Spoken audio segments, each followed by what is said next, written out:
being Vaina does not mean you have to be one or the other. I think it's a journey, and it does not have a specific destination. The Mapu Maia Clinic was founded at the Thomas. We saw that there was just a lack in gender-friendly care services. And even when we found those in other hospitals, it was always difficult to walk into those spaces and be understood as not just a trans woman, but also as a Pacific Islander, as a Samoan, which are all important things to consider when you're thinking of somebody's overall health. With Miss Anna and Goddess, we're not just entertainment, but also showing that we can use our voice and that platform to elevate our identities and visibility. We are more than just the stereotypes. It's not a secret that trans rights have been attacked rather viciously. The very aggressive approach to eliminating a lot of the progress that we made as trans people. Because we're under attack does not mean that we're suddenly going to disappear. Half of the population in the US has not had a direct interaction with a trans person, which means that everything that they know about us is through some way that we have been portrayed by the other self. So people are genuinely surprised. We normal people that aspire for the same things that they aspire. We have no intention of taking away anything that is yours. As much as I love doing this work, it's just very difficult. I'm not just here helping people that are going through these issues. I'm also going through the same issues.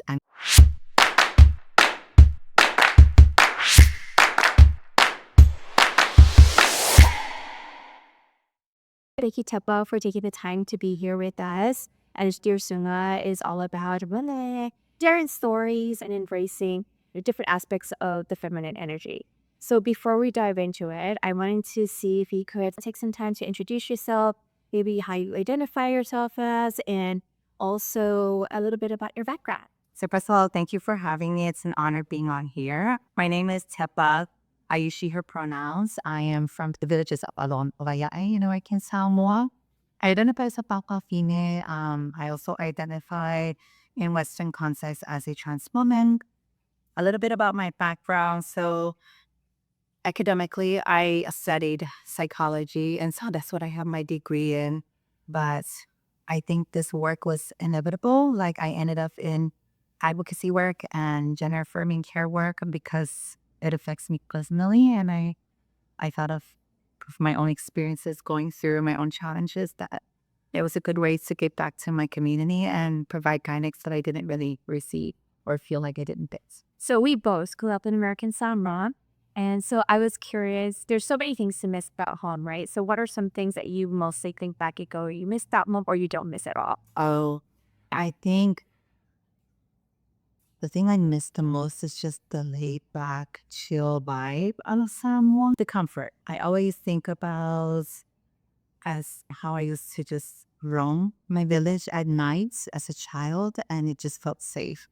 And so our idea of having a good time at night was usually just gathering with the cousins and the siblings, like across the road from my house, like sitting by the road, people watching, car watching, and just laughing. And we would stay there till like even past midnight and just felt completely safe. I think it comes with just how small the island is and familiarity. We know everyone. A lot of people are related, so we always felt like there was someone to watch over us. I miss that the most.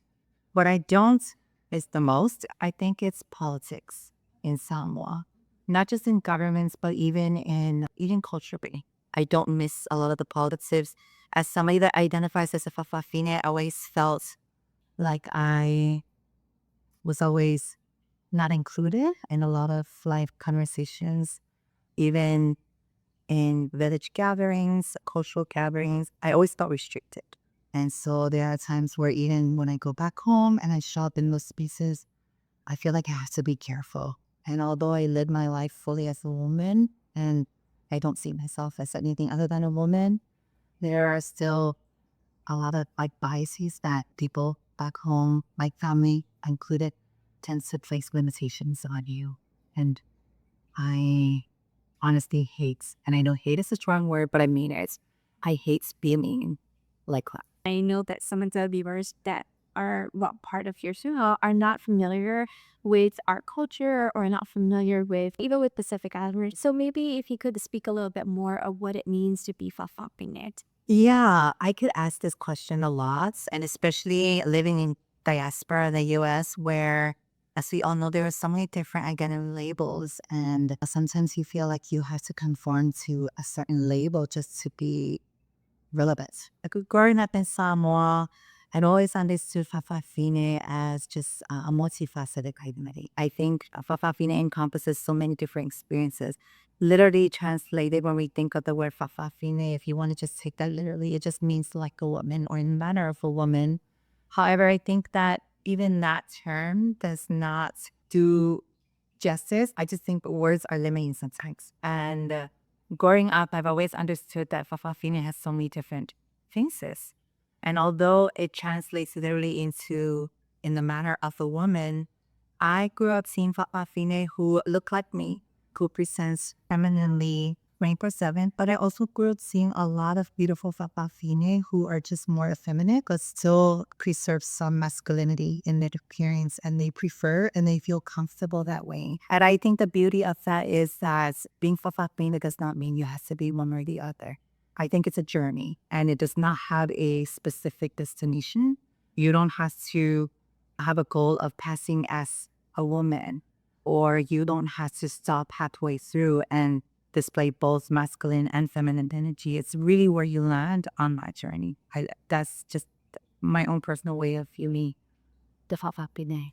So I'm going to be honest with you, at times, it's almost difficult for me sometimes to be like, oh, am I saying this correctly? And so I know the acronym is much more longer. And so is it still appropriate to say LGBTQ plus? I don't think we will ever get to a point where we can list out every single identity, because if we are to go down a list of every single gender or sexual orientation that has been known to someone or a community, it's long. I don't think there is an acronym that will be able to include all of. The one that we use most commonly is 2Ls LGBTQIA plus, and that because it includes the two-spirit identities, and the plus just, of course, includes everyone else that may not be mentioned already.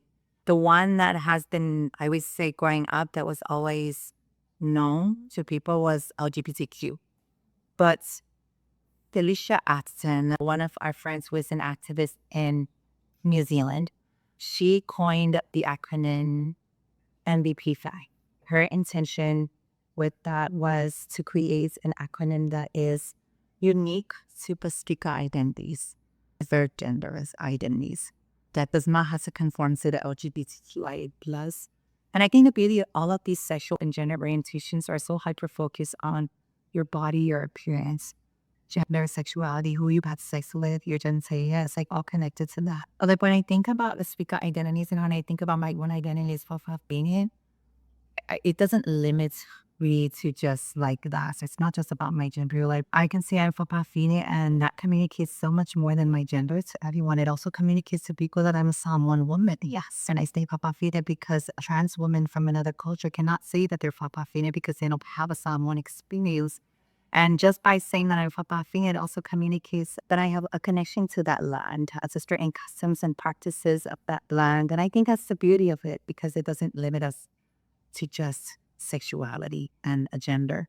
And so going back to MVP fam, so MVP fact is mahu, wakasadewalewa, and palopa, Fa'afafine, akabaine, whakatifine, and whakaliti. I like that. Okay. So MEP back. Yes, that's MVP because there are also small identities that are not named in SATs. And so we try to use that a lot more. Utopia's involvement in also trying to create one that was unique to our experiences here in the U.S. as Pacifica people. We were part of the group that coined QTPI, Queer and Trans Pacific Islanders. And that came up the moments back in, I would say, 2015, 2016, when QTPOC was more common and as queer trans people of color. And then it evolved into QTPOC. And so we came out the QT Queer and Trans Pacific Islanders, and it has a cute ring to it too. Hi, keep vibe block. That's actually pretty good.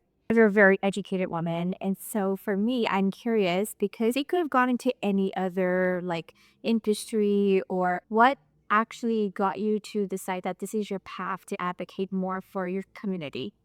I never planned to do this. I think it was just inevitable. I mentioned earlier that I went to school as a psychologist. And so I've always wanted to open my own practice and just do therapy. But coming out of grad school, it was really difficult to practice independently, that I just put that in the back burner.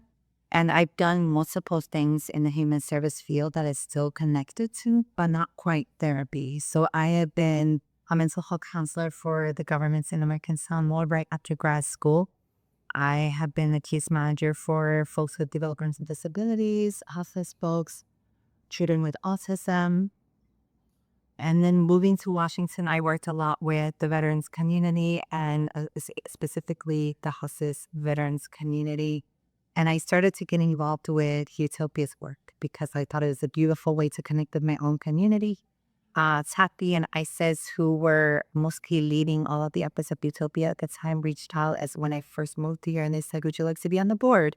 At that time, we were completely volunteer run and we were just a board. And I said, I would love to. And so I joined, and several years of volunteering, we grew Utopia into where we would start hiring people. And Tafi asked me to come on board. And so although I don't really practice providing treatment therapy in that sense, I'd like to think that I still utilize a lot of the skills that I learned in school in my work today. And I think I'm very fortunate to be able to do this because I think most of it is because I get to go to work with people that I love being around.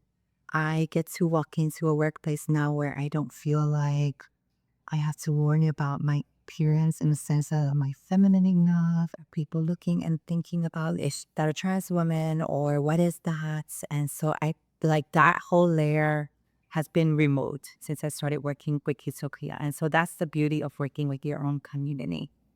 But like I said, this work is inevitable. Even if I wasn't getting paid to do this work, we still would have figured out ways to do this.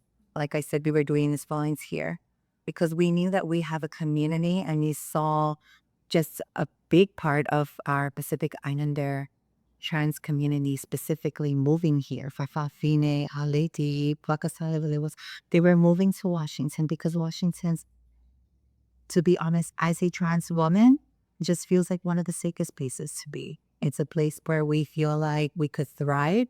And I think our other sisters from the IS saw that and it inspired them to move here too.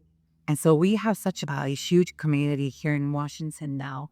And so we saw that and we understood how difficult it was for us to navigate spaces being here, not just finding jobs, but also finding finding care, legal assistance to go about amending our documents so that it reflects the identities that we truly identify as. And when we figured that out for ourselves, we wanted to share that with the rest of our community so that our communities can feel more affirmed in their identities and therefore can be more empowered to pursue their own dreams. So you spoke about some of those services that you offer some of the community just to help them out. On a broad scale, what other services that are probably not known out there, but is something that currently Utopia is doing? I always like to think of the clinic because I think Mapu Maia Clinic is very unique. Mapu Maia Clinic was founded a promise to provide more gender-affirming care to our community because we saw that there was just a lack in gender-friendly care services. And even when we found those in other hospitals, it was always difficult to walk into those spaces and be understood as not just a trans woman, a queer person, but also as a Pacific Islander, as a Samoan, which are all, I think, are all important things to consider when you're thinking of somebody's overall health. Yes. And so I like to think of a Hawaii clinic as that place of refuge for our community because there's no other place like Mapu Maia Clinic in Washington. And so under Mapu Maia Clinic, we're able to provide, yes, a gender-affirming care and that's much warm for replacement therapy. Our doctors will provide assistance with writing medical letters to help our community change their gender marker or support with gender-affirming surgeries.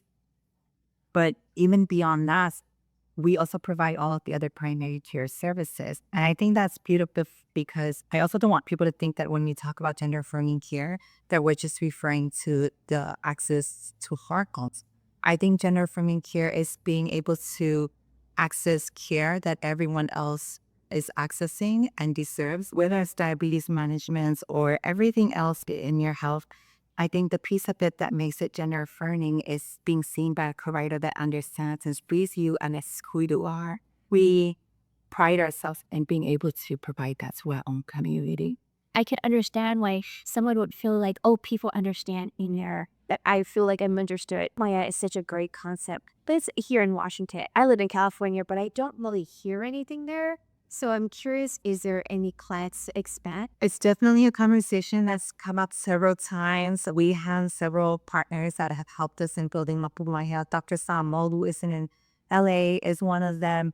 And every now and then we sit down and talk about how can you bring gender affirming care even to American Samoa. And so even talking with our nurse who is Native Hawaiian, she's Kanaka, her name is Callie. We often talk about other states and especially rural areas with trans people that cannot find gender affirming care. And it's definitely a dream. You've thought about it, although there is no movement on it right now. I think for right now, we're focusing on building what we have right now. More funding is always going to be a huge factor of that.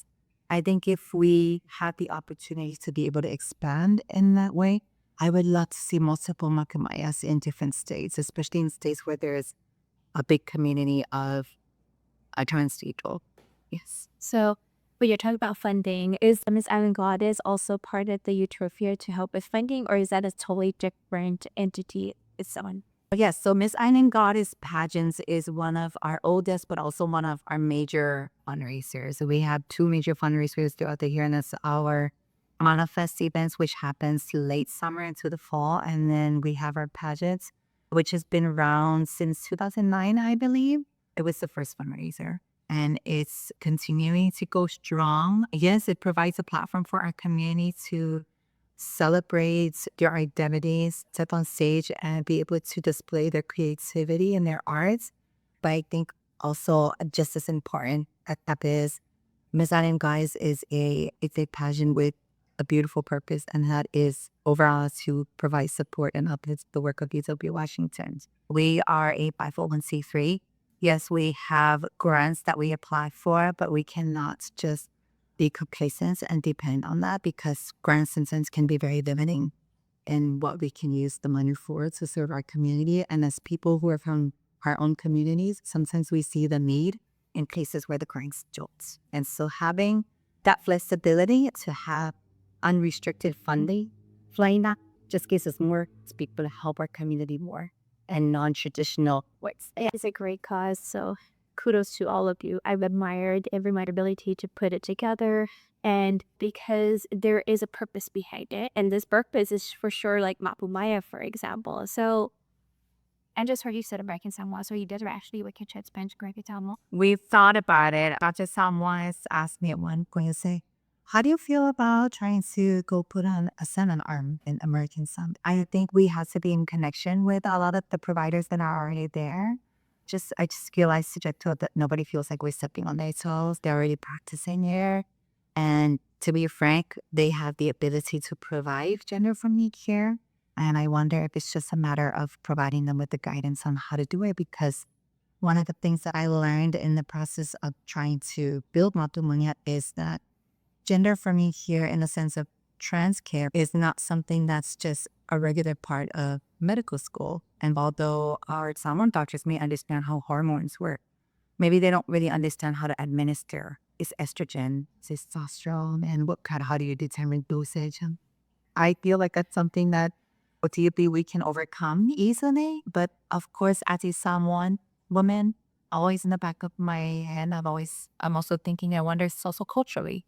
I wonder if there's going to be more of a pushback to have something like this, like a lack of understanding on how hormones work, and that hormones are very natural to our bodies, and it's not necessarily us trying to introduce something that's maybe unnatural in that way. Not that there's anything wrong with unnatural, but Yeah, I'm learning as I'm getting wiser. It's about that perimenopause is a real thing, but even myself growing up at home, I don't think we ever really talk about women going through menopause or anything like that. There's so many things, and I don't think to be labeled that's typical, but it's such a great service for everyone. I think when people say gender-affirming care doesn't exist in Samoa, it does, just not in a way that supports us. It exists in the form of like there's vasectomies and things like that. Those are gender-affirming care services that are being offered. It's just that's not something that is going to help with trans care or something that we are looking to assess as a part of our trans care. And hormones require like proper medication management too. They have to go in every so often and get their blood taken as a lab. Yeah, it has to be assessed whether their estrogen levels are too high and too low. Like it's just like anything else, not like you just issue somebody hormones and then they're good to go. People that actually come to the Mapu Maia Clinic as a director, right? Besides healthcare, what else have you do to help anyone that walks through the doors? Because Mapu Maia is a free clinic. We don't turn you away. We do ask for insurance just to support with billing for labs and help with their medication, but to be seen by a doctor and treated here as completely free. During the summer of last year, there was a huge refugee camp just right down the road. A lot of folks from Venezuela, a lot of folks from even Congo, and just at so many different places just started setting up tents down the road. And we're right here. And so we took our services out there and see what they needed from us. So we serve a big part of that community as well. We provide primary care. So we basically treat almost anything that's not considered specialty care, but we do referral to specialty care. We do a lot of HIV and STI testing, prevention, but also some medication management treatments as well. Wednesday, we are out in the streets giving out ammunition supplies. And in addition to that, we just provide other basic hygiene supplies, a hot meal. We provide clean needles and disposing of needles.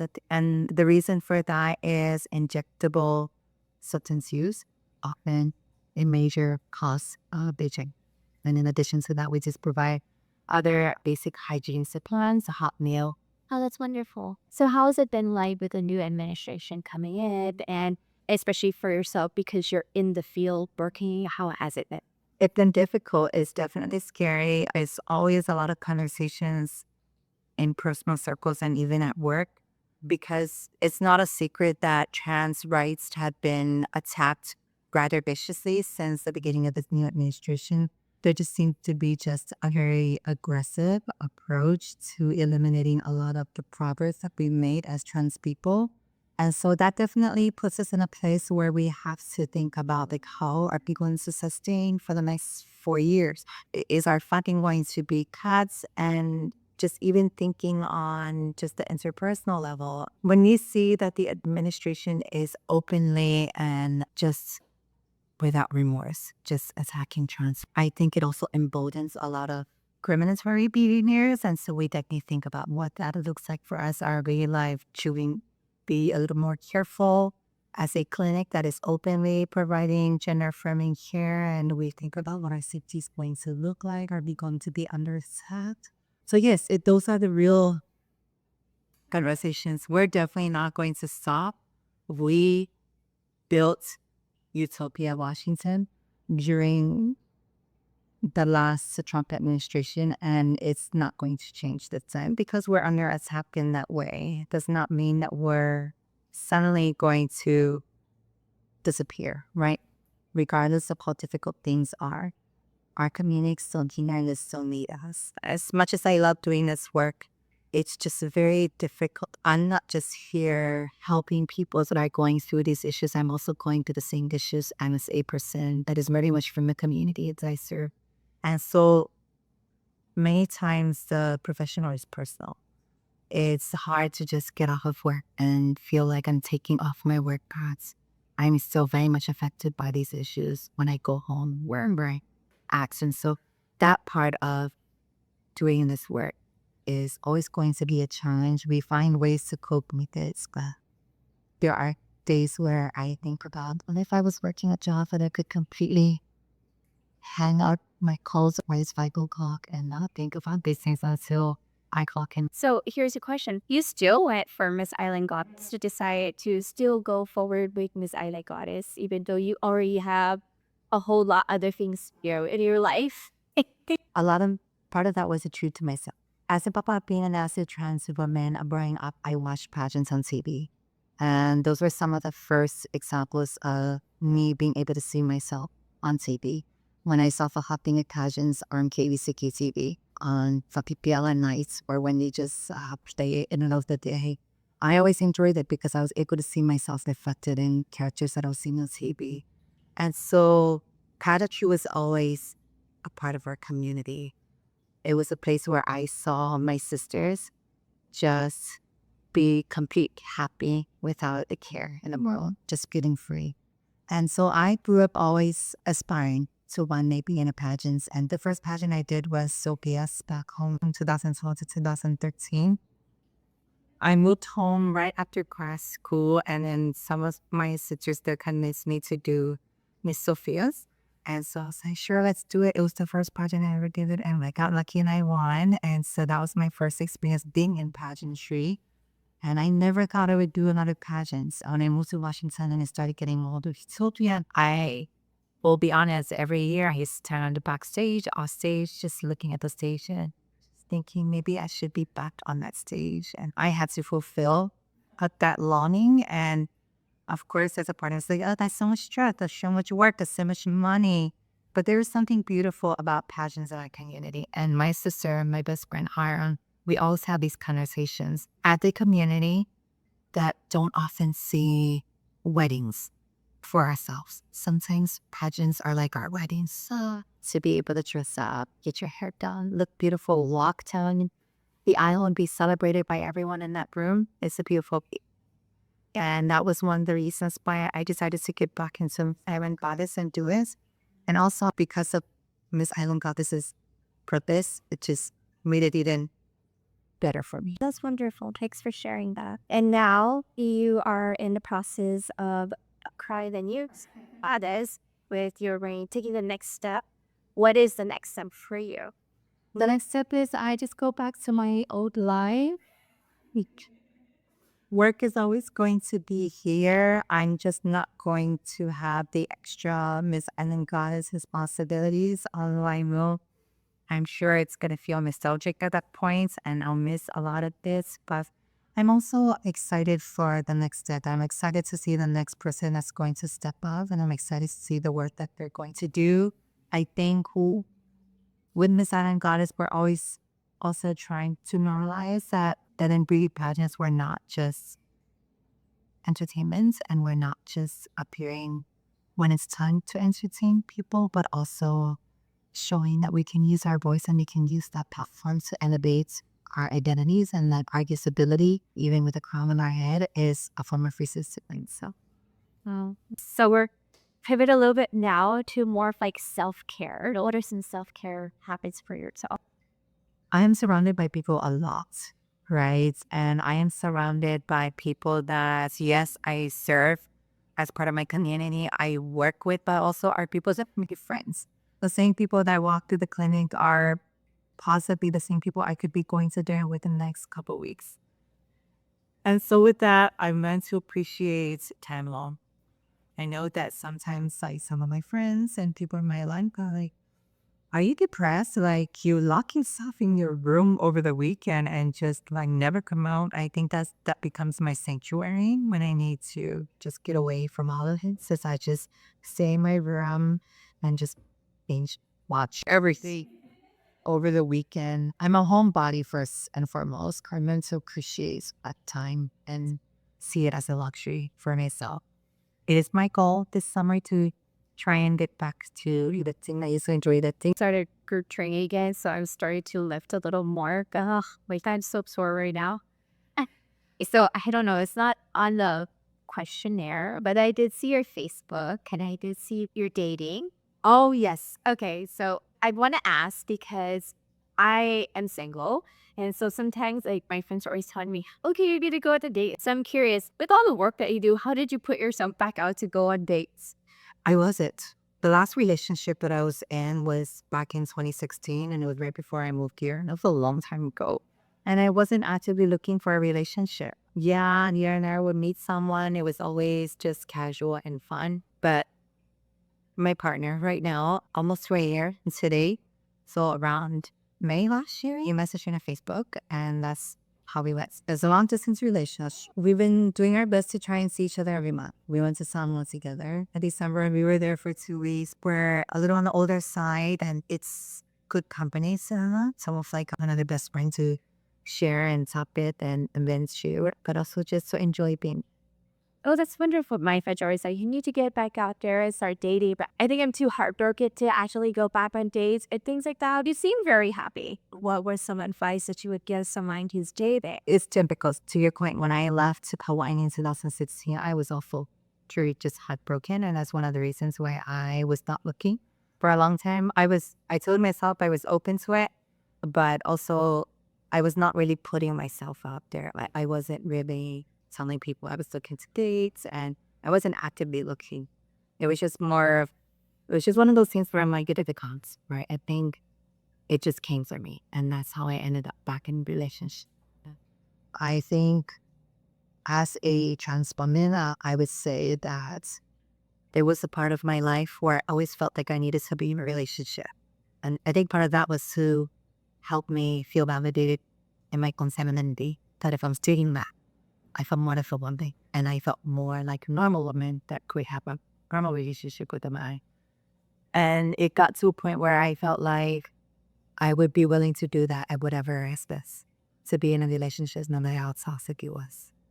And I had stayed in relationships in my younger years, even when I felt like I was not treated well, because in my head, I felt like it was better to be in a relationship and show people like it needs to try to admit I can be loved this way and to not being. And with maturity and age, like I've learned to accept that I should not settle for anything. And that's being in a relationship for that reason is not worth it. I don't think that you necessarily need to be in a relationship to find a soulmate, because those could be in your scriptures or your destines. Yes. But I will say it's always nice to have someone and taking care of this nice. But I always think that we should always have a part of that is our. I'm not. Yeah, I enjoy myself be single. Great. Yeah. And so I think there's also this expectation to be with someone or in order to feel that way. Yet at the same time, I wonder if I'm giving myself excuses to be like, I don't want to put myself out there. So is how do you find that balance? You seem very happy. Yeah, I am happy. I think it's there's not a lot of pressure, right? Yes, part of it is because it's long distance, but I have my own life and he has a grown life. And when we are not working, we make time to be together and go on trips together. I don't think there's one way to be in a relationship. Just create whatever suits both of you. I think there are many people that need to California to have a relationship. They're like, that's not really normal relationship. But I think nobody gets to dictate that for you. Because if you're okay with that, and if you're happy with it, then that's such a good relationship you need.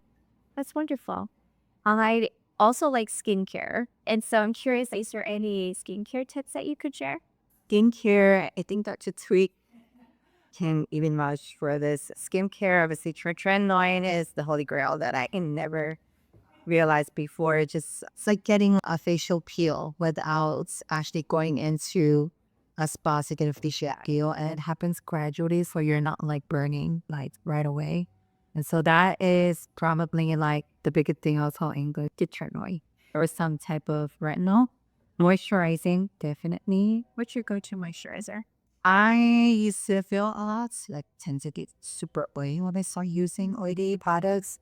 But I try to use Cetaphil because I've noticed that it's light enough for you to use. Washing your face every night, especially when you wear makeup a lot like I do. There are just days where you get home and you're exhausted and you fall asleep. Instead, I try to remember, so don't go to bed with your makeup on. Wash all of that stuff up. Your face is, you don't want any of that dirt that caught onto your makeup. That was like me growing up because my mom never allowed me to wear makeup. But then so I used to like Korean, and so we always have to wear lots of makeup. And so my mom would go, "Yal go and wash your face right now. So the way she's talked about washing your face was actually hot water is soap from wash your face. Now that we're older, it's actually like using great cleanser. It's different. I'm especially with somebody that wears makeup. So like myself, like I think good practice is to always have some type of makeup remover first.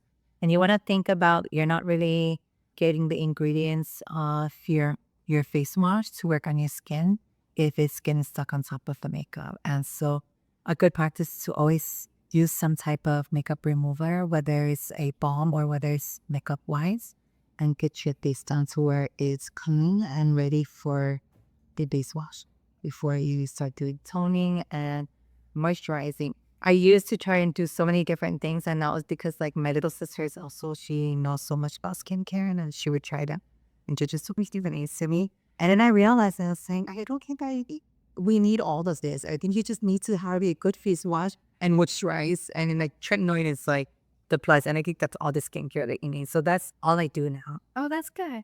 And my skin has come such a long way as a trans woman. One of the reasons why we are the way that we are with makeup is because we had to learn our faces and we had to study our own faces and figure out how to do makeup so that we can bring out the woman that we see in our heads, right?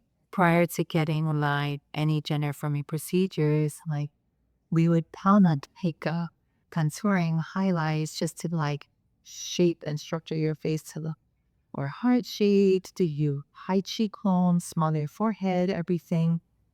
But we've also had to go through a lot of like laser hair removal and a lot of those treatments and stuff. But sometimes that's a number on your skin as well. I would say I wear less makeup now than I ever did before. It's strange to think about, but also look at it. That's just how far I've come from my own transition. That I don't necessarily, not in a boastful way, but like I don't necessarily feel like I need to look in the mirror. I feel like I need to cover everything. With foundation, I don't necessarily need to do a full coverage. Like it's just to give a more smooth look. But you can still see my freckles. You can still see that some of my imperfections, but it's still smooth. If you could leave a message for your younger self, what would you say? Mm. I think if I could go back and say something to my younger self, I would. I think I would encourage myself to not hold back on anything that I wanted in life. And whether that's transitioning, being happy, I feel like I spent so many of those years just being stuck in my own lonely thoughts about who I was and feeling like there's something wrong with me. And yes, I would like to tell myself there's absolutely nothing wrong with you, that you're going to be a beautiful woman and you're going to live a beautiful life and you're going to help so many beautiful, amazing people in your community. It's okay. I was just thinking, it's okay if you don't want to talk about it, but I'm curious, like, when did you know? I knew very early, I think as young as maybe 5 years old, since I can remember really is the best way I could put it. I knew that there was a point in my life where I really believed that I was born a woman. But even my family knew. I can remember the jokes when I was very little, and they would joke about just my feminine mannerisms at that age. So I always knew that I was different. I always knew that I was not meant to be a boy. But as far as role models, in my village, I grew up seeing, I had a cousin, her name was Kadoman. She passed away in 2013, but she was an educator, probably one of the best educators that I've ever seen at Hawaii Elementary. But on top of that, she held many roles of leadership in our church, our head conductor for our choir, with the president of our youth. She was just someone that everyone could depend on for so many different things. And so I knew very early on just the labor of a Black female in community in so many different ways that were ever. And I knew how special and gifted my community was at that time. And so she was definitely a role model for me because at the same time, while doing all of this, she was also just very educated, very eloquent. And she speaks and she was just a force to be reckoned with. Nobody wanted to go toe to toe with this woman having an argument or a conversation because she will shut it down. She just she was so together in that sense. So yeah, it is terrible. I would, if I could point out a whabaki anyway like that has had that impact on me the most, it's her. And so you just mentioned just now you've been teased and even make your own family. It always sounds like it's most hard for them to accept it, or was it? Are they good with it now? Yeah, it was a long, rough journey. And back in 2011, after I finished grad school, I was dating someone at that time. We were serious, like we were living together serious. And my parents had met them, and my parents asked them to come to Samoa. Okay. And so we went home. And one of the things that I remember here from some of my own sisters back home was like, you were so lucky as a Bavafine to have your family welcome some Amanaʻiamaiʻita in Samoa. That doesn't happen. I can agree with that, but I also reminded them that I didn't always have that, and that was something that came after so much work. My family wasn't always fully accepting of it. As a young child, I remember hearing all types of threats from my dad. A lot of love, of course, yeah. All types of threats that he thought if he said those really mean things and current me with those things, that it would scare me, that I would not transition and look where I'm at today. So clearly it did work. But I would say a lot of the acceptance came from, and I want to preface by saying that I don't think that you need to do anything to prove to anyone who you are. But this was just the route that I took. I needed to prove to my parents that even as a papating, as a trans woman, I was capable of doing anything else, of feeding a very normal life. And I started that by going off to college right after high school. As soon as I finished undergrad, I started to see parents slowly accept me. And when they already accepted me living as a woman fully, it didn't mean that things were going to be smooth from there on out. Because when I started dating someone, that was a different story.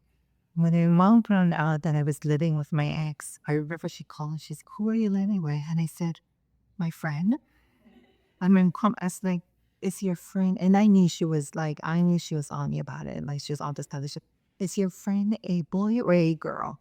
And I said, he is a boy. And without even me saying anything else, like, I could hear the disappointments in her voice. She was like, this makes me very unhappy, and she would stick that in someone to me. So like, this makes me very unhappy. And that was the first time I had a conversation with my mom where I asked her, it's like, can I ask you something? And she asked one. It's like, did you really expect that after all these years of me living my life this way, that I would still, or were you hoping that I would still come home one day and introduce a woman to you?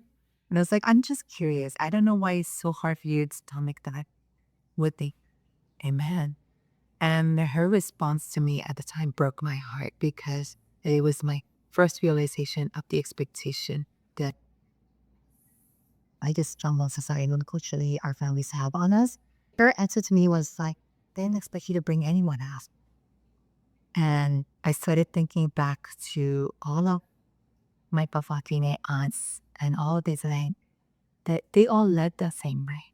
They all grew old alone.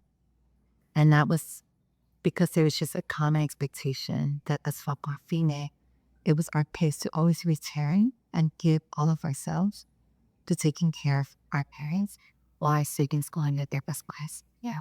Because there was not an expectation that we would or we should ever start our own families as from Mapi. So yeah, it's been a difficult journey.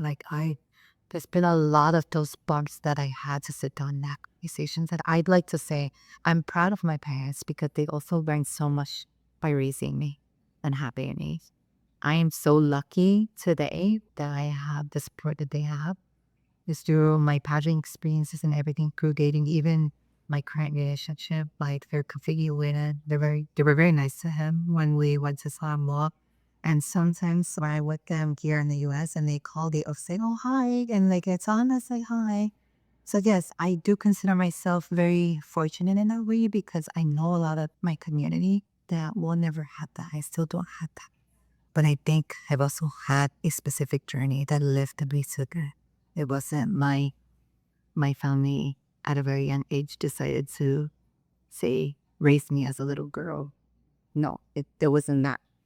It wasn't that easy. Yeah, so it was when I was teaching, and I remember we tell our students, okay, free write what you want. And I remember entries where they would talk about how much they would want to change themselves just because of their parents. They wish that they could just not have this feeling in them to just be to please their parent. It warmed my heart because they're trying their best to satisfy their parent. And so how do you, for someone out there who doesn't have the same opportunity that you have, sounds like eventually your parents came around, but it's true, not everyone's gonna have that same experience.